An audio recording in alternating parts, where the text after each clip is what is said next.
All right, so here is a live look at the White House as we begin this final Monday before Christmas. And are there ever some political stocking stuffers? Did you see this? Is it bad luck or an omen of what's to come? Mr. President, why are you losing to Trump in the polls?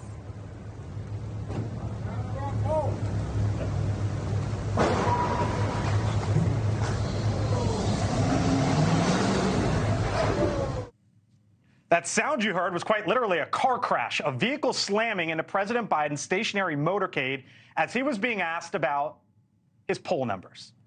Hello to you all. On a Monday, you're smirking already. It was your opening line about the crash. Was it? Yeah, you brought it on yourself. I brought it on myself. Okay. He's asked about his poll numbers, and there's a car crash into the motorcade. The president says we're looking at the wrong polls. The ancient Greeks had an epithet. They had a word that they would apply to you if you were in a certain circumstance. And the word for one who struggles and is always having a hard time is agonistes. Okay. And it is Biden agonistes. His name is Agonist. Everything is painful right now. Every day that we sit here on the set, there is a new problem, a new agony that is laid out for him, and you have encapsulated in this one moment. The helpful reporter, hey, why are you awful? Why is your career garbage?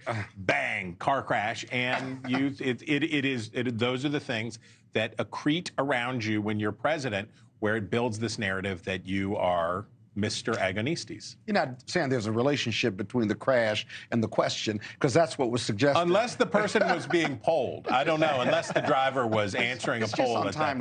But let me say this. You know, I sit here on this program and I talk about his record and the talking points and what have you.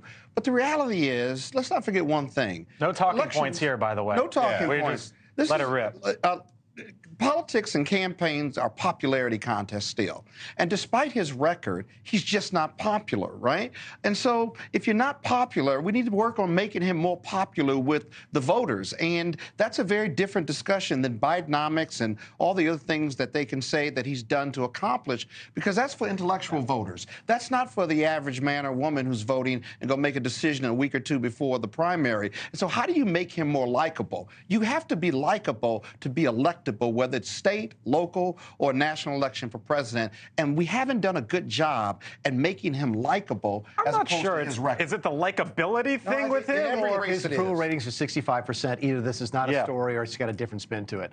I'll do something I don't usually do on this program, which I'll be serious for a second. I'm going to put my chief of staff hat back on. That's a problem. Not a big problem, okay? Likability, you mean? No. Oh, no, okay. The fact there's an accident that close to the president. You couldn't see the accident on the video, okay? But what I saw as the former chief of staff was there was a car crossing the street not half a block from him on the other side. Listen, this is not an assassination attempt. We know that it wasn't. The president was never at risk. I'm not making a bigger deal than this is. But we're going to have a real serious conversation at the White House today as to how anybody got that close to the president. Was this a small breakdown in the security perimeters, those types of things? So I'm glad you bring it up, because for the audience at home, and as we look at this video, there is a traveling small group of reporters that go with the president of the United States. This is every administration. Do you know why? Tell me. In case he gets hurt. Exactly. And so an incident like this, you don't get that close to the president in a vehicle. Like, how do you get that close? I don't know. I don't know. The Secret Service did the right thing. They moved the president away quickly after that. Again, this is not a huge deal, but I would be curious to know how this happened. Well, he hit a parked car. He didn't hit the motorcade itself. Are you saying that? No, I think he had a car in the motorcade. Yeah, he had a car in the motorcade. I mean, you're around the president a decent amount. Yeah, I mean, I think it's definitely concerning, this happening. You saw even the president himself very shocked. And I also think it was eerie what I was looking at. Obviously, the president was in Delaware today. He was marking the anniversary of his first wife and daughter passing away in a car accident as they were going to get a Christmas tree. Then the night before, there was an accident with part of his motorcade. And I was just kind of looking at that, just, parallels. It just was pretty scary. Yeah.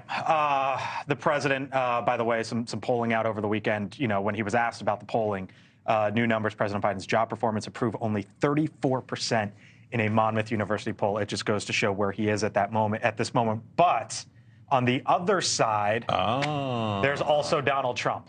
Thank you for watching. And make sure you go to joinnn.com to find NewsNation on your television provider.